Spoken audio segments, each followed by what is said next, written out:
কবিরাজ বাবু আছেন নাকি? ওখানে কে রে?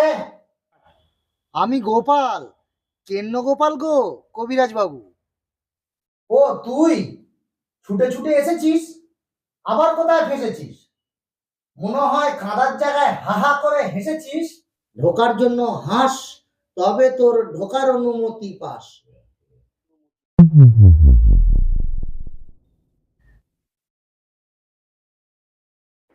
ডাক্তার বাবু বললেন আপনার সঙ্গে দেখা করতে। কোন ডাক্তার? ডাক্তার উমা। আমাকে দেখে কি তোর গাধা মনে হচ্ছে? না কবিরাজ বাবু, আপনাকে দেখে গাধা নয়, চালাক শিয়ালের কথা মনে পড়ছে।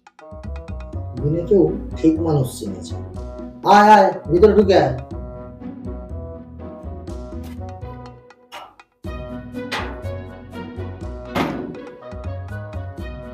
বস এখানে।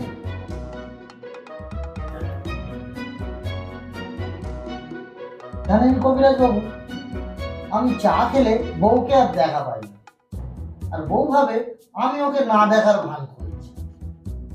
আর একটা কি সমস্যা, আমার বিয়ে হচ্ছে না কোনো মত। এই যে তুই বললি চা খেলেই তুই তোর বউকে দেখা পাচ্ছিস না, সমস্যাটা তো সেইখানেই কবিরাজ বাবু। শালা ডাক্তারটা এমবিবিএস করেছে, আর যত পাগল ছাগল রোগীদের জটিল রোগ হলে আমার কাছে পাঠিয়ে দিচ্ছে। এরপর থেকে ওকে আর টেনশন দেবো না। কিছু বললেন না? ওই ডাক্তারের কথা বলছিল। ও কিছুই জানে না, ও নামেই লেখাপড়া শিখেছে। ওকে তো সব আমিই শিখিয়েছি। জন্য তো তোকে আমার কাছে পাঠিয়েছে। পয়সার অভাবে লেখাপড়া করতে পারি, তাই কবিরাজি করছে। না কবিরাজ বাবু, লেখাপড়া সবকিছু নয়।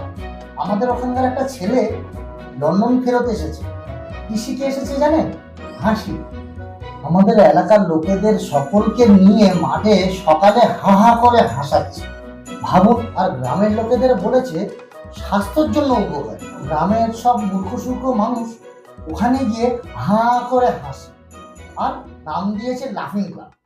এই যে তুই বললি তোর বিয়ে হয়নি, তাহলে বারবার বইয়ের কথা বলছিস কেন? সে তো হয়নি, তাহলে বারবার বইয়ের কথা বলছিস কেন? ওটাই তো সমস্যা কবিরাজ বাবু। ঘুম থেকে উঠে চা না খেলে আমার দিনই কাটে না, আর চা খেলে বউকে দেখা পাই না। সেটা তো বুঝলাম, কিন্তু তুই তো বললি তোর বিয়ে হয়নি। বিয়ে হয়নি মানে এই নয় যে বউ নেই। এ মনে হয় পাগল।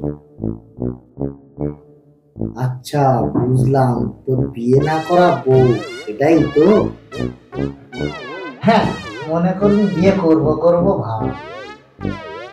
তা তোর কবে থেকে এরকম মনে হচ্ছে? 1 মাস থেকে এমন হচ্ছে, কোনো চিকিৎসায় কাজ হচ্ছে না কবিরাজ বাবু। যেদিন থেকে পাশের বাড়ি মিতায়ের বিয়ে হয়েছে, সেদিন থেকে ওর বউটা আমার বউকে কিছু একটা করেছে কবিরাজ বাবু। এটার নজর ভালো না কবিরাজ বাবু। কানে কি একটা লাগিয়ে একা একা কি কথা বলে। মনে হয় ভূতপ্রেতের সঙ্গে ওর কোনো একটা যোগাযোগ আছে। আমার বউ দেখতে সুন্দর বলে ও এমন করছে, যাতে আমি আমার বউকে না দেখতে পাই কবিরাজ বাবু। ও এই ব্যাপার? তার নাম কি তোর বউয়ের? লিপিকা কবিরাজ বাবু। ব্যাস, আর বলতে হবে না, বুঝে গেছি।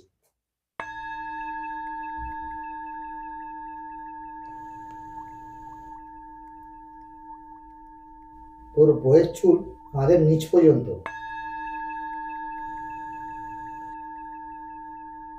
আর তোর বউ তোর চেয়ে বয়সে ছোট।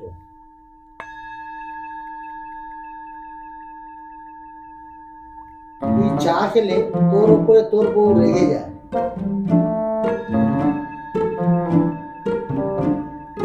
তুই তোর বউকে খুব ভালোবাসিস, তাই তো? আপনি এত কিছু জানলেন কি করে কবিরাজ বাবু? ও তোরা বুঝবি না, সমস্যা জটিল, ও সব ঠিক হয়ে যাবে। তা তুই পারবি এত টাকা খরচা করতে? টাকা তো কবিরাজ বাবু এক কাঁড়ি আছে আমার কাছে, কিন্তু শুনলাম আপনি নাকি টাকা নেন না। কাজ তো আমি করব না, করবে তো জিন। কি বলেন কবিরাজ বাবু, ওই জন্য আপনার এত নাম। সে আমি দিয়ে দেবো, আপনি শুধু আমার কাজটা করে দিন। কতদিন হয়ে গেছে জানেন, বউকে ভালো করে দেখিন।